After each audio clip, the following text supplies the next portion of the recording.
فرمائے۔ خالق لم یزل کی لاریب کتاب قرآن مجید قرآن رشید کی سورہ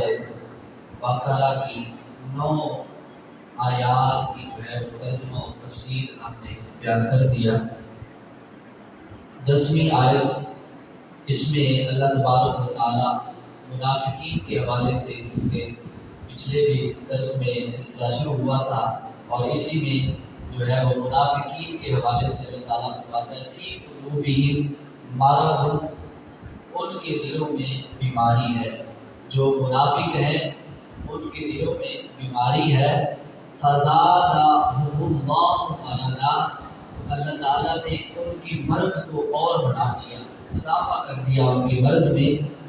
وَلَهُمْ عَذَابٌ أَلِيمٌ، اور فرمایا کہ ان کے لیے دردناک عذاب ہے۔ کس وجہ سے ان کو یہ عذاب ہوگا؟ آگے اللہ تعالیٰ نے سبب بیان فرمایا بِمَا كَانُوا يَكْذِبُونَ، باسبب اس کے کہ وہ جھٹلاتے ہیں، جھوٹ بولتے ہیں، اس سبب سے اللہ تعالیٰ ان کو دردناک عذاب فرمائے گا۔ اس آیت مبارکہ میں قلبی مرض جو ہے،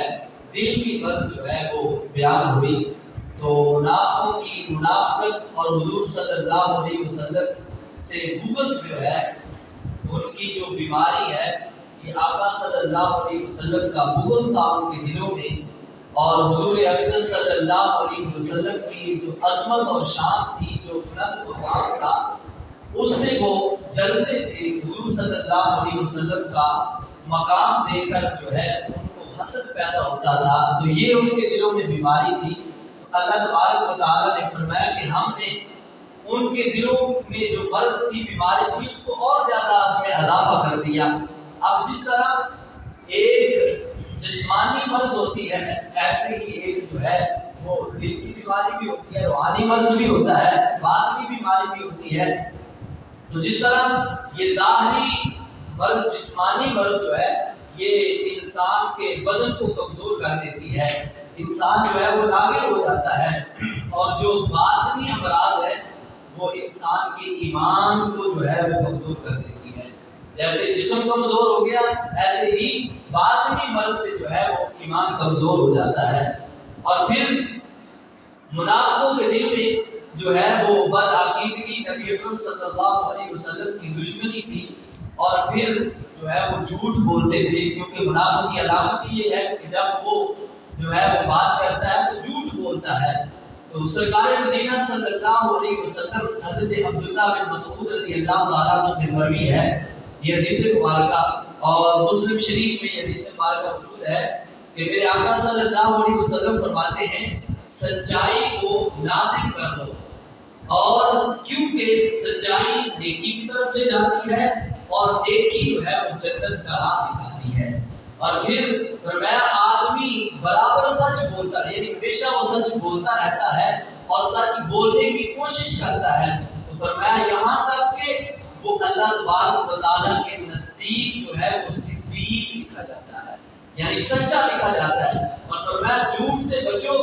کیونکہ جھوٹ گناہ کی طرف لے جاتا ہے اور گناہ جہنم کا راستہ دکھاتا ہے۔ اور فرمایا آدمی جب مسلسل جھوٹ بولتا رہتا ہے، جھوٹ بولنے کی کوشش کرتا ہے، تو فرمایا اللہ تبارک و تعالیٰ کے نزدیک وہ بندہ جو ہے وہ کذاب لکھا جاتا ہے، جھوٹا لکھا جاتا ہے۔ اس وجہ سے فرمایا کہ ایسی مرض سے بچو۔ اور پھر آگے اللہ تبارک و تعالیٰ ارشاد فرماتے ہیں وَإِذَا قِيلَ لَهُمْ لَا تُفْسِدُوا فِي الْأَرْضِ، کہ منافقوں سے جب کہا جاتا ہے نا کہ زمین پہ فساد نہ کرو، کہ زمین میں جو تم جو ہے وہ گندگی پھیلا رہے ہو، بدعقیدگی پھیلا رہے ہو، فساد نہ کرو، آگے سے کیا کہتے ہیں قَالُوا إِنَّمَا نَحْنُ مُصْلِحُونَ، ہم تو اصلاح کرنے والے ہیں، ہم فساد کرنے والے نہیں، ہم اصلاح کرنے والے ہیں۔ اللہ تعالیٰ خبردار فرما رہا ہے ایمان والوں کو، أَلَا إِنَّهُمْ هُمُ الْمُفْسِدُونَ وَلَٰكِن لَا يَشْعُرُونَ، فرمایا فساد کرنے والے یہی ہیں، اصلاح کرنے والے نہیں ہیں، فساد زمین پہ یہی پھیلانے والے ہیں، لیکن ان کو شعور نہیں ہے کہ یہ کر کیا رہے ہیں، لیکن حقیقت میں یہ فساد ہی پھیلا رہے ہیں۔ اور پھر آگے اللہ تبارک و تعالیٰ ارشاد فرماتا ہے وَإِذَا قِيلَ لَهُمْ آمِنُوا كَمَا آمَنَ النَّاسُ، اب ان کے دلوں میں بغض ہے، حسد ہے، ایمان تو ہے نہیں، کفر ان کے دل میں بھرا ہوا ہے، تو ان سے جب کہا جاتا ہے نا ایمان لے کر آؤ، کما آمن الناس، جیسے لوگ ایمان لے کر آئے، یعنی جیسے صحابہ کرام ایمان لے کر آئے ایسے تم بھی ایمان لے کر آؤ، تو قالوا انؤمن کما آمن السفہاء، تو آگے سے معاذ اللہ کہتے ہیں کیا ہم ان جو ہے وہ احمقوں کی طرح جو ہے وہ ایمان لے کر آئے، یعنی نبی صلی اللہ علیہ وسلم کے صحابہ کو کہتے ہیں سفہاء یعنی احمق، کہ ہم ان احمقوں کی طرح معاذ اللہ ایمان لے کر آئے۔ اب رب ذوالجلال نے ان کا جواب خود عطا فرمایا کہ جو صحابہ کرام کو گالی دیتا ہے، برا کہتا ہے، اب رب ذوالجلال ان کا خود عطا فرماتا ہے، ان کے بارے میں خود جو ہے وہ رب ذوالجلال فرماتا ہے، فرمایا الا انہم هم السفہاء ولکن لا یعلمون، فرمایا یہ میرے حبیب صلی اللہ علیہ وسلم کے غلاموں کو جو ہے یہ سفہاء کہہ رہے ہیں، فرمایا اے حبیب یہ آپ کے غلام سفہاء نہیں ہیں بلکہ یہ پہلے درجے کے یہ منافق جو ہیں وہ احمق ہیں، بے وقوف ہیں، لیکن یہ جانتے نہیں ہیں، ان کو پتہ نہیں ہے کہ یہ کیا بات کر رہے ہیں، حالانکہ احمق بے وقوف یہی ہے زمانے میں سب سے زیادہ۔ اب اس آیت مبارکہ میں یہ بات معلوم ہوتی ہے کہ تاجدار رسالت صلی اللہ علیہ وسلم کے صحابہ کرام کا اللہ تبارک و تعالیٰ کی بارگاہ میں کتنا بلند مقام ہے، کتنا جو ہے وہ اللہ تبارک و تعالیٰ کے وہ مقبول بندے ہیں کہ ان کی گستاخی جو کرتا ہے اللہ تعالیٰ ان کو خود جواب ارشاد فرماتا ہے۔ اور پھر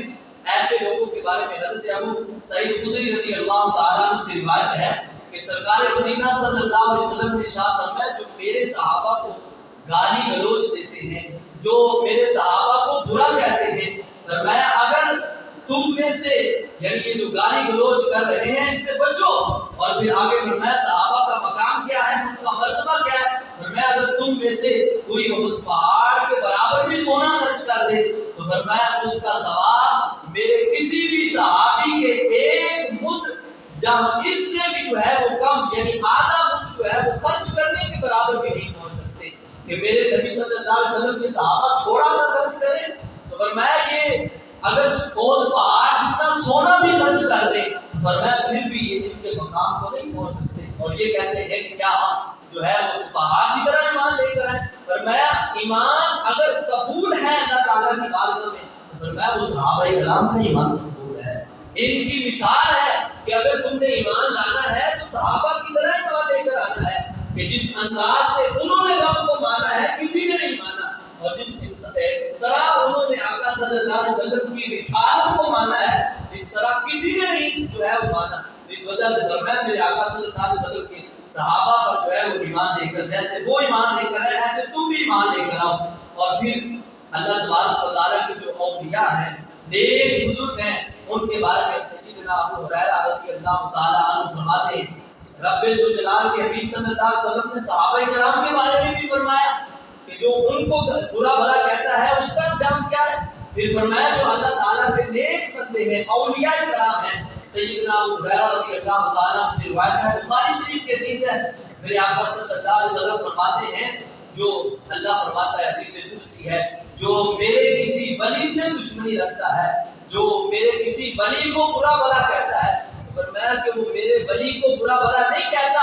بلکہ وہ رب ذوالجلال سے اعلان جنگ کر رہا ہے، یعنی وہ اللہ سے دشمنی بول دے رہا ہے جو اللہ والوں کو برا کہتا ہے، کہ اللہ والوں کی محبت یہ رب ذوالجلال کی محبت ہے، اور اللہ والوں کی دشمنی یہ ان کی دشمنی نہیں ہے بلکہ اللہ تعالیٰ کی یہ دشمنی ہے، اور میں جو میرے ولیوں سے بغض رکھے گا ان سے دشمنی کرے گا تو گویا وہ اللہ تعالیٰ سے دشمنی رکھ رہا ہے۔ اور پھر آگے اللہ تعالیٰ فرماتا ہے وَإِذَا لَقُوا الَّذِينَ آمَنُوا قَالُوا آمَنَّا، کہ اب اللہ نے پہلے فرمایا کہ جب ان سے کہا جائے ایمان لاؤ تو کہتے ہیں ہم جو ہے وہ ان کی طرح ایمان لائیں، اور پھر دیکھیں ان کا دوسرا رخ کیسا ہے، کیونکہ منافق کے دو چہرے ہوتے ہیں نا، ایک دکھانے والا اور ہوتا ہے اور پیچھے چھپا ایک جو ہے وہ مکروہ چہرہ اور ہوتا ہے، تو وَإِذَا لَقُوا الَّذِينَ آمَنُوا قَالُوا آمَنَّا، جب صحابہ کرام سے ایمان والوں سے ملتے تو کہتے ہیں ہم ایمان لے کر آئے، ہم ایمان والے ہیں، ہم بھی مومن ہیں۔ وَإِذَا خَلَوْا إِلَىٰ شَيَاطِینِهِمْ، اور جب وہ اپنے شیطانوں کے پاس جاتے، یعنی جو کفر کے سردار تھے، جو شیطانی کھلانے میں ان کے جو ہے وہ سردار تھے، جب ان کے پاس جاتے تو قالوا انا معکم، کہتے ہم تو تمہارے ساتھ ہیں. ادھر مومنوں سے کہتے ہم ایمان لائے، اور جب اپنے شیطانوں کے پاس جاتے تو کہتے ہم تو تمہارے ساتھ ہیں. تو پھر تم ایمان والوں کے پاس کیا لینے گئے؟ تو آگے سے کہتے انما نحن مستہزئون، ہم تو ان سے مذاق کرنے کے لیے گئے تھے، ان سے ہم تو استہزاء کرنے کے لیے گئے تھے، مذاق کے لیے ان کے پاس ہم گئے تھے. اور پھر رسول اکرم صلی اللہ علیہ وسلم نے فرمایا ایاکم و ایاہم لا یضلونکم ولا یہدونکم، فرمایا ایسے لوگوں سے بچو، کیوں کہ یہ تمہیں گمراہ بھی کر سکتے ہیں اور تمہیں فتنے میں بھی ڈال سکتے ہیں، آزمائش میں بھی ڈال سکتے ہیں. ایسا جو دو رخا بندہ ہو، جو زبان سے کچھ اور بیان کرے دل میں کچھ اور چھپائے بیٹھا ہو، فرمایا ایسے لوگوں سے بچو، کنارہ کشی کرو. اور پھر یہ مسلمان ہونے کی صورت میں اپنے آپ کو مسلمان ظاہر کرتے ہیں، اور پھر کیا ہوتا ہے اللہ اور اس کے رسول کے حکم کے خلاف چلتے ہیں، لوگوں کو میٹھی میٹھی بڑی چکنی سی باتیں کرتے ہیں، بڑے پیارے بھائی ہمارے پاس بیٹھ جائیں، ہم بھی تمہارے جیسے ہیں، یہ ہے وہ، بڑی میٹھی میٹھی باتیں کر کے جو ہے وہ پھسلانا چاہتے تاکہ پھسلا کے ان کو کہیں اور لے جائیں. تو فرمایا کہ ان کی باتوں سے بچو. اور وَإِذَا خَلَوْا إِلَىٰ شَيَاطِینِهِمْ، اپنے شیطانوں کے پاس جب بیٹھتے ہیں، یعنی دوسرے جو لوگ ہیں ان کے پاس بیٹھ کے جو ہے وہ صحابہ کرام کے بارے، ایمان والوں کے بارے جو ہے وہ بری بری باتیں کرتے ہیں. اور منافقین صحابہ کرام رضی اللہ تعالیٰ عنہ کے سامنے جو ہے ان کی تعریفیں کرتے ہیں. صحابہ کرام سے کہتے ہیں تم بڑے اچھے ہو، تم نبی صلی اللہ علیہ وسلم کا کلمہ پڑھا ہے، تم حضور صلی اللہ علیہ وسلم کی زیارت کرتے ہو، تم بڑے اچھے ہو، یعنی ان کی تعریفیں کرتے. لیکن جب علیحدہ ہو جاتے تو پھر ان کا مذاق اڑاتے، صحابہ کرام کے بارے میں جو ہے وہ بری بری جو ہے وہ باتیں کہتے. اور پھر یہ بات ذہن میں رکھی، اس آیت کریمہ سے یہ بات بھی معلوم ہوتی ہے کہ صحابہ کرام رضی اللہ تعالی عنہم اور ان کا جو مذاق اڑانا ہے، ان کے بارے میں جو بری بری باتیں کرنا ہے، یہ کسی ایمان والے کا شیوا نہیں ہے، بلکہ یہ منافقوں کی علامت ہے کہ صحابہ کے بارے میں جو ہے وہ بری بری باتیں کریں، صحابہ کا مذاق اڑائیں. ایمان والا وہ ہے جو ایمان سے دل سے جو ہے وہ آقا صلی اللہ علیہ وسلم کے صحابہ کو قبول کرتا ہے، اور کبھی بھی اس کی زبان پر جو ہے حضور صلی اللہ علیہ وسلم کے صحابہ کے بارے میں جو ہے وہ کبھی بری بات نہیں آتی. اب دیکھیں جب یہ بات ہوئی تو اللہ تعالیٰ نے پھر اپنے آقا صلی اللہ علیہ وسلم کے صحابہ کے بارے میں جب انہوں نے یہ بات کی کہ ہم مذاق کرتے ہیں ان سے، اب اللہ پھر جواب دے رہا ہے. اللہ فرماتا ہے اللہ یستہزئ بہم، اب انہوں نے صحابہ کرام سے جو ہے وہ مذاق کیا، مذاق اڑایا، اللہ فرماتا ہے ہم ان کے مذاق کا جو ہے وہ بدلہ دیتے ہیں. یہ ہمارے جو ہے وہ نبی صلی اللہ علیہ وسلم کے صحابہ سے جو ہے وہ مذاق اڑاتے ہیں ان کا، اب اللہ ان سے استہزاء فرماتا ہے، ان کے مذاق کا جو ہے وہ بدلہ دیتا ہے. اور وَيَمُدُّهُمْ فِي طُغْيَانِهِمْ يَعْمَهُونَ، اللہ تعالیٰ نے انہیں مہلت دے دی ہے تاکہ یہ اپنی گمراہی میں بھٹکتے رہیں، یہ ادھر ادھر پھرتے رہیں، بھٹکتے رہیں اپنی گمراہی میں. فرمایا اللہ تعالیٰ نے ان کو مہلت دے دی ہے. اب یہ نہ سمجھیں کہ یہ مہلت دی ہے تو یہ ایسے دنیا میں پھرتے رہیں گے، ان سے کوئی جو ہے وہ پوچھ گچھ نہیں ہوگی. فرمایا ایسی بات نہیں ہے. اللہ تعالیٰ نے ان کے لیے دردناک عذاب تیار کیا ہوا ہے، جب یہ جہنم میں سڑتے رہیں گے، جہنم میں ہمیشہ رہیں گے جو منافق ہے. تو اس لحاظ سے آقا صلی اللہ علیہ وسلم کے صحابہ کرام ان کے بارے میں اس طرح کی کوئی بات بھی کبھی ذہن میں نہیں آنی چاہیے. کبھی بھی ان کے ایمان کے متعلق، ان کے معاملات کے متعلق کبھی ایسے مذاق والی بات نہیں کرنی چاہیے، کیونکہ اگر کوئی ان سے مذاق کرتا ہے تو یہ منافقوں والی بات ہے. اس سے اللہ تبارک و تعالیٰ نے جو ہے منع فرمایا ہے. تو رب ذوالجلال ہمیں آقا کریم صلی اللہ علیہ وسلم سے اور آپ کے صحابہ سے، آپ کی اہل بیت سے پکی اور سچی محبت نصیب فرمائے. وما توفیقی